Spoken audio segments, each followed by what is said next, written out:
Meus amados e queridos irmãos, que a graça e a paz do nosso Senhor Jesus Cristo, a comunhão do Espírito Santo esteja com cada um de vocês. Quero agradecer o carinho, o compartilhamento, as inscrições no canal e desejando que você seja ricamente abençoado por Deus nesse dia. Que a sua casa, sua vida sejam alcançadas pelas bênçãos do nosso Deus. Oremos, querido Pai, muito obrigado, Senhor, por estarmos na Tua presença e queremos estudar agora a Tua palavra. Aceite a nossa adoração, Senhor. Mas antes disso, Pai, sabemos que estamos vivendo momentos difíceis, momentos críticos da história dessa terra, crises financeiras, crises econômicas, crises políticas, crises religiosas, crise espiritual, crise familiar. O mundo está um caos, ó Deus. Infelizmente, os fundamentos da terra estão sendo destruídos e, junto com isso, o ser humano também está em situação de muita complicação, porque diz Jeremias, capítulo 24, que a terra está desolada e a violência na cidade, está escrito na Tua palavra, que as cidades estão desertas por causa da violência. Tenha misericórdia de nós e nesse momento abre o nosso coração para ouvir a Tua voz. Adoramos o Senhor e Te agradecemos em nome de Jesus Cristo. Amém. Meus amados, Salmo 11 é o salmo que a gente tirou para meditar essa semana. Uma semana de muito aprendizado, mas que tem nos trazido lições profundas. Lições que a gente jamais imaginaria ter tanta lição neste salmo, né? Um salmo que tem trazido para a gente aí muitos ensinamentos. Amados, o Salmo 11 está escrito. Hoje eu vou ler todo o salmo para a gente agora analisar os versos 4 e 5. Vamos lá. Está escrito: O Senhor está em seu santo templo. Não, vamos ler o salmo todo. No Senhor me refugio, como dizeis à minha alma. Foge como um pássaro para os montes. Porque eis que os ímpios armam arco, dispõem suas flechas na corda para as ocultas contra os retos de coração. Ora, destruídos os fundamentos, o que poderá fazer o justo? O Senhor está no seu santo templo, no céu tem o Senhor o seu trono, e os seus olhos estão atentos e suas pálpebras sondam os filhos dos homens. O Senhor põe à prova o justo e o ímpio, mas a alma do Senhor, a sua alma, Deus odeia aquele que ama a violência, e a alma de Deus abomina aqueles que amam a violência. Verso 6, ele fará chover fogo sobre os perversos, enxofre e fogo e enxofre, vento abrasador será o cálice do ímpio. Porque o Senhor é justo, ele ama a justiça, os retos lhe contemplarão a face. Queridos, um salmo pequeno com muitas lições. Até aqui nós já vimos que Davi está rebatendo um convite de alguém que diz para ele: busque refúgio em outro lugar. Engraçado, não? Ele diz: o Senhor é meu refúgio. Mas alguém parece sugerir para Davi que ele busque refúgio em outro canto, em outro monte. Lembrando que monte aqui, né, aparece vários textos da Bíblia dizendo que Deus é um monte. Monte do Senhor, Monte Sião, né? Então, as grandes revelações de Deus aconteceram em montanhas, né? Monte Sinai, Monte das Oliveiras e assim sucessivamente. Monte Horebe. Então, os grandes coisas fez o Senhor nas montanhas. Então, Davi no Salmo 121, ele chega a perguntar: eleva os meus olhos para os montes, de onde me virá o socorro?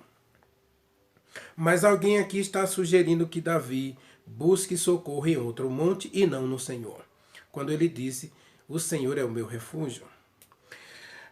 Hoje nós queremos começar a análise desse texto falando um pouquinho sobre a questão de Jó, né?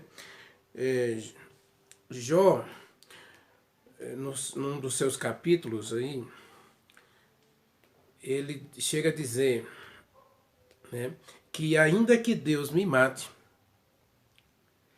eu nele esperarei.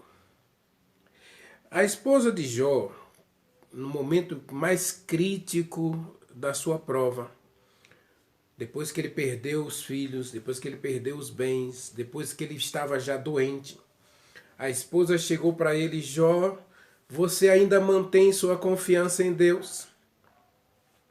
Abandone essa confiança que você tem em Deus e morra em paz. É a mesma coisa que Davi está dizendo aqui. Como vocês podem dizer para mim buscar refúgio em outro monte, quando eu já fiz do Senhor o meu refúgio? E aí ele parece mudar de assunto no Salmo 11, versículo 3. No verso 2, 2 e 5, e 2 e 6, ele parece mudar de assunto, porque ele fala aí que os ímpios estão armando arco, os ímpios estão armando flechas, os ímpios estão batalhando contra os retos de coração. Porque, na verdade, Davi está de olho nas mudanças socioeconômicas, nas mudanças políticas, nas mudanças religiosas, que estão acontecendo à sua volta. A gente sabe que hoje, assim naquela época também, sempre houve dois grupos de pessoas, os que buscam a Deus e os que não buscam. Os que fazem de Deus a sua plataforma de fé e de esperança, e aqueles que fazem das suas realizações pessoais, do conhecimento, da ciência, que fazem dessas coisas a sua divindade, ou seja, a sua fonte de alegria, a sua fonte de prazer e esperança. E aí no verso 2, no verso 6, ele mostra qual é o resultado daqueles que não faz de Deus o seu refúgio, que não faz de Deus a sua esperança. Nós não vamos comentar muito essa questão aí das ações dos ímpios, porque nós já comentamos bastante a questão dos fundamentos. Os fundamentos estão sendo destruídos. Não existe mais amor, Mateus capítulo 24, versículo 12. Jesus Cristo falou que por se multiplicar o pecado, o amor se esfriaria de quase todos. Romanos capítulo 1, versículos 18 a 25, diz que os homens trocaram a adoração ao Deus verdadeiro pela criatura, e por isso estão recebendo em si mesmo a devida recompensa.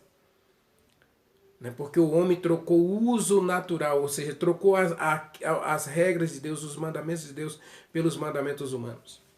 E aí hoje é normal, hoje quase todos os países estão adotando essa filosofia de aprovação dos relacionamentos com pessoas do mesmo sexo. Aborto está sendo legalizado. Então hoje existe, inclusive, casamentos de pessoas com robôs. Na Ásia a gente já encontra pessoas hoje tendo um compromisso matrimonial no papel com a máquina artificial. Então, o ser humano trocou a ordem que Deus estabeleceu. Então, os fundamentos estão sendo destruídos em todas as áreas. Na área moral, na área civil, na área trabalhista, na área de saúde. O estilo de vida hoje nosso é destrutivo. Portanto, Davi, ao olhar essas coisas, ele diz: o que pode fazer o justo? Agora, uma coisa que Davi deixa claro no Salmo, e a gente precisa analisar isso aí. Ele diz: Deus tem um trono. Apesar do ser humano, apesar de Satanás, apesar do homem tentar destruir Deus da história, Deus está sentado no trono do universo. E a história não é como a gente pensa que é.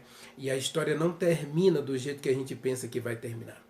Muita gente hoje está com medo da Terceira Guerra Mundial. Está com medo do mundo acabar com um vírus. Aí veio a pandemia, as pessoas agora ficaram todas assustadas. É o fim do mundo. Agora algumas pessoas até começaram a buscar a Deus por medo. Medo de se perder, medo do castigo, medo da punição. Então o ser humano agora começa a olhar para Deus de forma mais equivocada. Aliás, sempre foi assim, não é? Se a gente analisar toda a Bíblia, a gente vai ver que o ser humano sempre se aproximou de Deus de forma equivocada. Observe na Bíblia, a gente percebe na Bíblia que o ser humano, ele tem a mania de, digamos assim, interpretar errado as ações de Deus. A gente viu a questão da justiça. Todos nós, por justiça, merecíamos morrer eternamente. Então Deus se fez pecado por nós, na pessoa de Jesus Cristo, para que a justiça seja manifesta. Nada é mais glorioso na Bíblia do que ver um Deus agindo em favor de pecadores. Porque o interesse de Deus não é punir, o interesse de Deus é salvar. Então nós hoje precisamos entender quem é Deus. Veja, aí diz assim: o Senhor está no seu santo templo. Eu não vou trabalhar essa questão aqui de templo, porque muita gente hoje não acredita que existe um santuário no céu. Embora a Bíblia toda apresente que o santuário da terra é modelo de um santuário que foi mostrado a Moisés no monte. João, no livro de Apocalipse, ele viu o santuário no céu. A profetisa Ellen White, no seu livro Primeiros Escritos, ela foi levada ao santuário no céu. Então, a Bíblia toda, ela tem vários textos que a gente poderia analisar aqui sobre a doutrina do santuário. Mas nós vamos ver isso na nossa série A Verdade. Existe um santuário no céu. E esse santuário tem as mesmas características do santuário construído no deserto. 3 compartimentos. O pátio, que é o lugar do sacrifício. O lugar santo, que é o lugar das orações e do incenso, e o Santíssimo, que é o lugar da santidade, da lei estabelecida ali pela arca. E tinha 2 anjos ali, onde as ofertas, o sangue das ofertas eram aspergidos na cortina do Santíssimo, representando a purificação. Ou seja, representando a justificação de Deus pelo pecador, que é a morte do transgressor. No caso, morria o cordeiro em lugar do pecador. Jesus Cristo morre em lugar do pecador para justificar a lei que não pode ser mudada. Então o santuário, diz, o Senhor está no templo. E esse Senhor que está no templo, ele não está ali para punir os pecadores, ele está ali para receber os pecadores. Hebreus capítulo 4, versículo 16 diz que nós podemos agora, por meio de Jesus Cristo, adentrar no santuário e pedir socorro a Deus. Deus não vê o pecador chamado Renivaldo, Deus vê Jesus Cristo. Jesus Cristo é o nosso intercessor no santuário, e ao interceder por nós, junto ao Pai, o Pai olha para o Filho, e as mãos do Filho estão manchadas pelo sangue do sacrifício. Então ele não vê Renivaldo pecador, ele vê Renivaldo justo, porque eu estou escondido em Jesus Cristo. Esse Deus está no santuário, fazendo intercessão, fazendo purificação dos nossos pecados.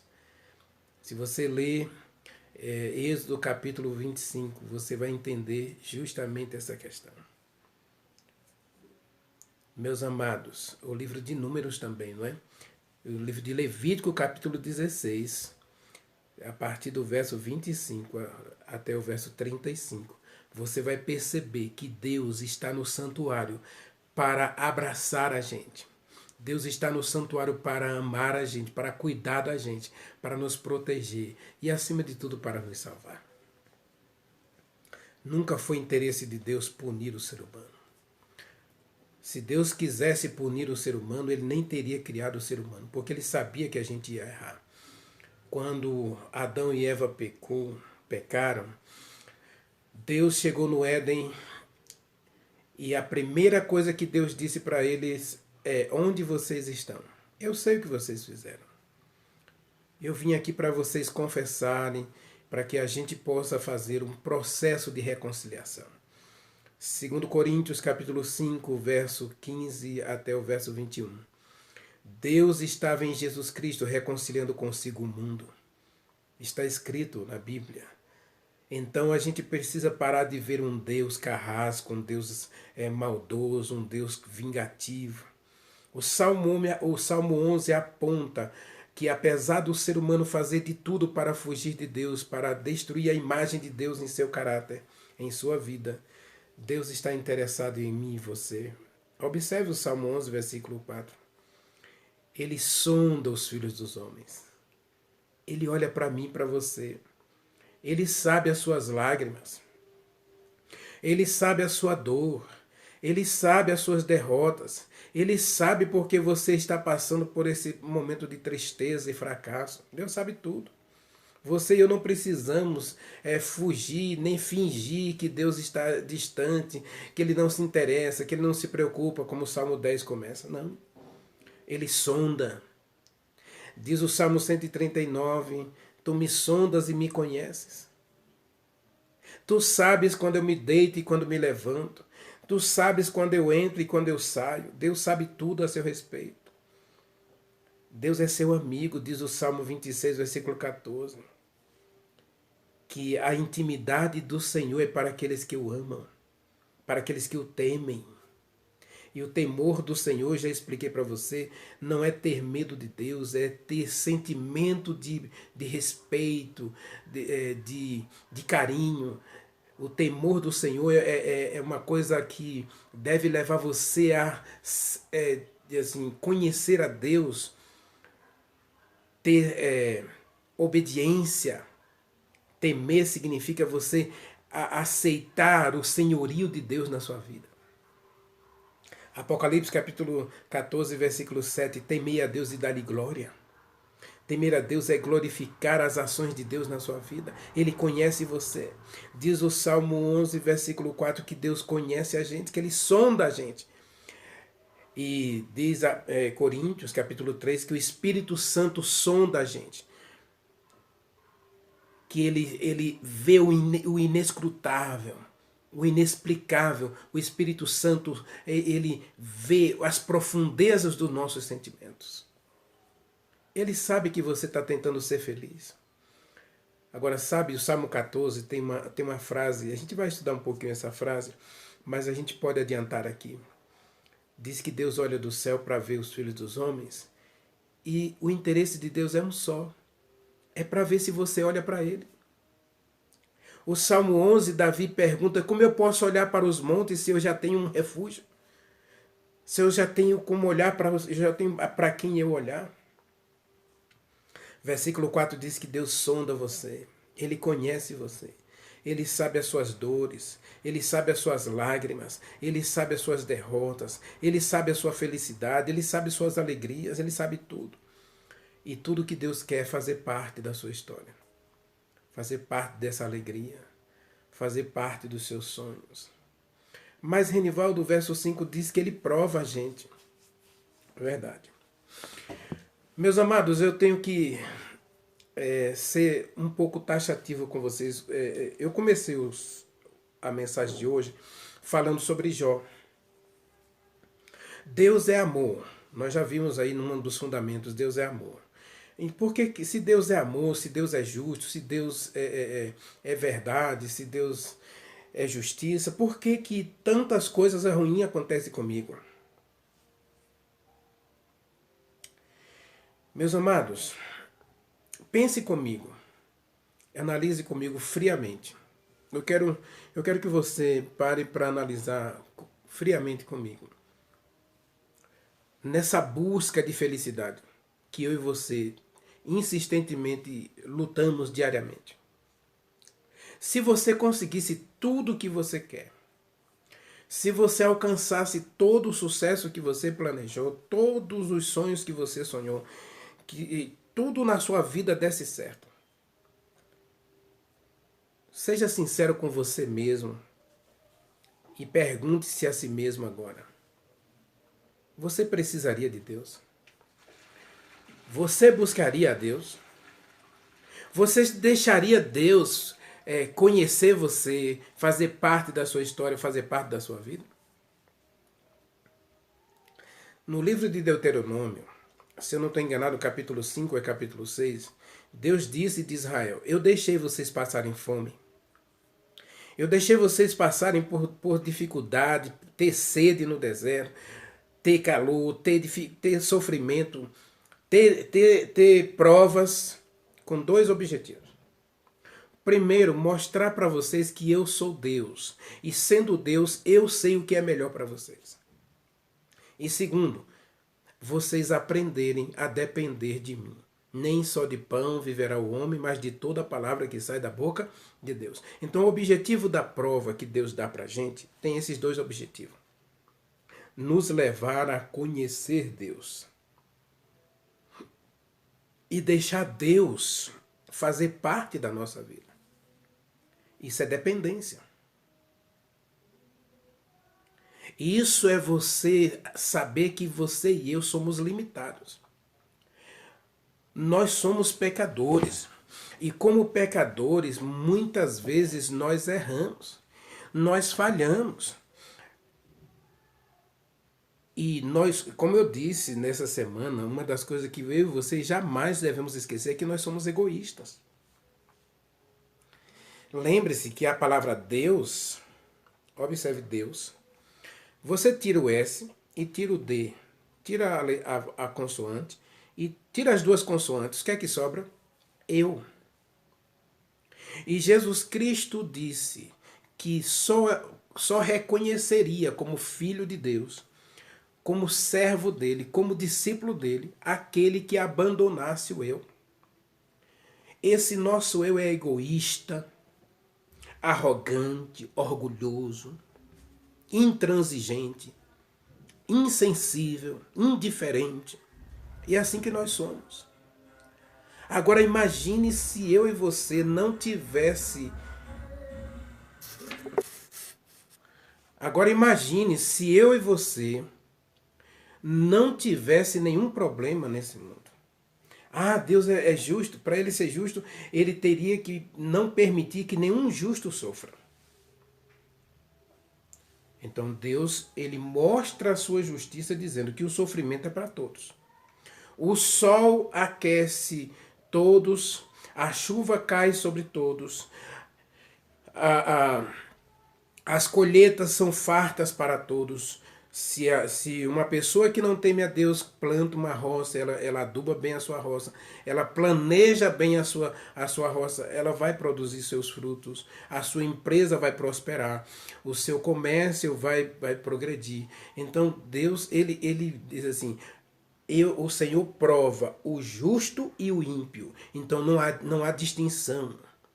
Então eu não preciso olhar para quem está do meu lado e achar que ele é mais feliz do que eu, porque cada um sabe onde o seu sapato aperta. Cada um sabe o tamanho do seu calo, cada um sabe o tamanho da sua dor, das suas lágrimas, dos seus fracassos, dos seus sonhos frustrados. E Deus sabe tudo isso. Então as provas que Deus nos dá é para que a gente busque a Deus. Para que a gente procure conhecê-lo. e saber que Ele pode nos ajudar, Ele pode ser um refúgio na hora da tribulação. Hebreus capítulo 4, que eu já citei, né, versículo 17, diz que nós podemos buscar a Deus e achar socorro em momentos de dificuldade. No Salmo 46 diz: o Senhor é meu refúgio, o Senhor é minha fortaleza, o meu socorro bem presente nas tribulações. Então veja que não é sem tribulação. Jesus Cristo disse em João capítulo 16, versículo 33, ele diz: no mundo vocês vão passar por sofrimento, no mundo vocês vão passar por dificuldade, no mundo vocês terão lutas e problemas. Ah, Renivaldo, mas Deus livrou Daniel da cova dos leões. Ele livrou da cova dos leões. Ele não livrou, ele livrou Daniel na cova dos leões. Deus estava lá na cova dos leões, diz o texto de Daniel 6, que Deus estava com ele. Deus enviou um anjo para proteger Daniel na cova. Deus estava dentro da fornalha com os 3 jovens, Sadraque, Mesaque e Abednego. Deus não poupou Tiago, que foi cerrado no meio. Deus não poupou João Batista, que foi decapitado. A prova vem para todos. A alguns Deus vai dar a vitória. A outros Deus vai dar paciência e sabedoria para suportar a prova. Deus vai dar, porque Tiago capítulo 1, versículo 3 diz que nós, quando somos provados por Deus, não tentados, quando somos provados por Deus, no final da prova nós recebemos 3 bênçãos. Nós recebemos sabedoria, nós recebemos paciência e nós recebemos amadurecimento espiritual. Então veja, a prova é para que você busque a Deus, para que você dependa de Deus. E ao você buscar a Deus, ao depender de Deus, aí no final da prova você sai aprovado. Jesus Cristo foi provado, diz Hebreus capítulo 5, e foi aprovado naquilo que ele sofreu. Não diz naquilo que ele venceu, não. Ele venceu através do sofrimento. Ele teve que ir para a cruz, mas Deus estava na cruz com ele. Ele foi para o Getsêmani, diz o texto de Lucas, que anjos de Deus foram enviados para confortá-lo no sofrimento do Getsêmani. Anjos foram enviados para assisti-lo na provação do deserto, na tentação do deserto. Ele não pediu a tentação, mas ele foi tentado a si mesmo. Porque nós nesse mundo sabemos que existe o mal. Satanás é um ser real, era um anjo perfeito no céu e veio para cá para tirar a minha e a sua paz. Ele não quer ver você feliz, ele não quer ver você em paz. Ele disse a Deus de Jó. Ele chegou diante de Deus e jogou a felicidade de Jó na cara de Deus, dizendo que Jó servia a Deus porque Deus cercara Jó de bens. E Deus disse, então vai, tira os bens dele. Então ele foi lá e tirou todos os bens. Não satisfeito, ele disse para Deus, Jó te serve porque nada de mal acontece com ele. Ele tem uma vida tranquila, nenhuma dorzinha de unha. Então Deus disse, vai lá, coloca uma doençazinha nele lá, vamos ver se ele blasfema do meu nome. E Jó foi provado. E veja que o texto de Jó 42, versículo 4, Jó diz para Deus, eu te conhecia só de ouvir. Para que é a prova? Para você conhecer a Deus, o Deus que você serve. Um Deus que sabe quem você é. Um Deus que entende a sua dor, um Deus que sabe as suas lágrimas, porque Jesus Cristo passou por tudo isso por mim e por você. Diz que Jesus Cristo nos deu exemplo, para que assim como ele sofreu, diz que Romanos capítulo 8, versículo 16, que todos os que sofrem com ele serão herdeiros com ele no reino dos céus. Deus conhece você. Então, se a prova vem para a tua vida, meu irmão, se a prova vem para a tua vida, minha irmã, busque a Deus.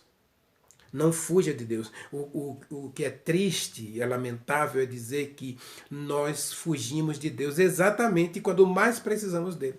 O Salmo 11, Davi justamente questiona isso. Como é que eu posso fugir de Deus agora?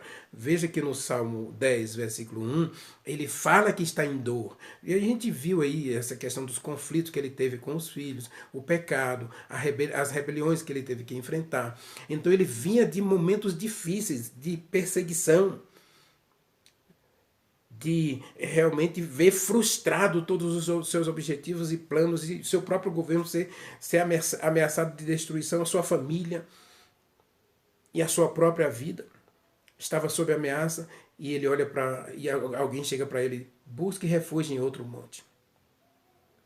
Como é que eu posso fugir de Deus agora? Como é que eu posso abandonar a Deus agora? Então a questão é essa: você vai abandonar a Deus? Porque os fundamentos da terra estão sendo destruídos, você vai abandonar a Deus? Você vai seguir os ímpios? Então Deus diz: os ímpios está reservado para eles, já que eles não querem o arrependimento. Lá em Ezequiel capítulo 18, Deus diz que tudo que ele deseja é que o ser humano se arrependa. E no capítulo 33, versículo 11, ele diz que não tem prazer na morte de ninguém. E no último versículo do capítulo 18 também ele diz: eu não tenho prazer na morte de nenhum perverso, eu quero que ele se converta. Mas se ele não se converter, aí diz o verso 5, verso 6, desculpe, que está reservado para eles a destruição final. Então eu não preciso abandonar a Deus, porque aquele que não serve a Deus parece ser mais feliz. Ele parece ser mais feliz, porque o verso 5 é claro: Deus prova o justo e o ímpio. Todos eles passam por prova. Ninguém nesse mundo está isento do sofrimento, da dor, das lágrimas, das derrotas. Não pense que as pessoas que não servem a Deus estão isentos, estão livres de dor, de sofrimento e de lágrimas. Não. Todos nós estamos aqui nesse mundo e todos nós vamos passar pela dor. Jesus Cristo disse: no mundo vocês vão ter sofrimento. Quem quiser vir após mim tem que negar a si mesmo. Tem que negar o eu. Tem que abandonar. Então o sofrimento vem para que a gente aprenda a buscar a Deus. E o sofrimento que Deus permite que eu passe é para 3 coisas. É para que eu seja aprovado, amadureça espiritualmente e adquira paciência e perseverança. Na perseverança e na paciência, diz Isaías capítulo 30, versículo 15, na paciência, na perseverança, estaria a nossa salvação. Jesus Cristo disse: aquele que perseverar até o fim, aquele que ficar fiel até o fim, esse será salvo. Apocalipse 2, versículo 11, ser fiel até a morte e dar-te a coroa da vida. Não é que o sofrimento salva, pelo amor de Deus, não vamos parar com essa ideia de salvação pelas obras. Já vimos essa semana claramente que a salvação é Jesus Cristo, a vida eterna é Jesus Cristo, e Deus nos deu de presente esse dom, o amor dele derramado em nosso coração por meio do sacrifício de Jesus Cristo, do seu amor por nós, a ponto de ele morrer por nós. O sofrimento é para que você busque a Deus. No Salmo 11, infelizmente, diz que ninguém quer buscar a Deus. Não há quem busque a Deus, diz o Salmo. A gente vai analisar isso depois. Hoje eu quero dizer para você: Deus está interessado na sua vida. Deus está interessado na sua paz. Deus está interessado na sua felicidade. Mas se Ele tiver que deixar você entrar no Egito como José, para modificar o caráter, para modificar a personalidade, para tornar você uma pessoa mais sábia, uma pessoa mais perseverante, mais paciente, mais humilde, mais dependente dele, ele vai fazer. Porque a aprovação é para isso. É para você ser aperfeiçoado, é para você ser purificado e transformado para a glória de Deus. Ore comigo. Querido Deus, meu Pai, nesse mundo nós teremos sofrimento, Jesus Cristo mesmo afirmou, Ele profetizou isso para a gente. Meu Deus, ajude-nos então no sofrimento, quando as lágrimas vierem, quando ninguém mais aparecer para nos consolar e nos confortar. Cumpre a promessa que está em 2 Coríntios capítulo 1, onde o Senhor diz que o Senhor mesmo consolará o nosso coração, o Senhor confortará a nossa vida, quando a gente estiver passando por tristeza, para que a gente aprenda que o nosso sofrimento é menor do que os dos outros e a gente possa confortar aqueles que também estão sofrendo. O sofrimento é para que a gente amadureça, para que a gente cresça, para que a gente seja purificado e transformado para a glória do Teu nome. Para que a gente busque o Senhor e dependa do Senhor. Então, Senhor, ajude-nos hoje a fazer de Ti o nosso refúgio, fazer de Ti a nossa fortaleza, fazer de Ti o nosso socorro bem presente nas tribulações. Dá-nos a alegria de viver para Ti, Senhor, e por Ti. Nós o adoramos e Te agradecemos em nome de Jesus Cristo. Amém.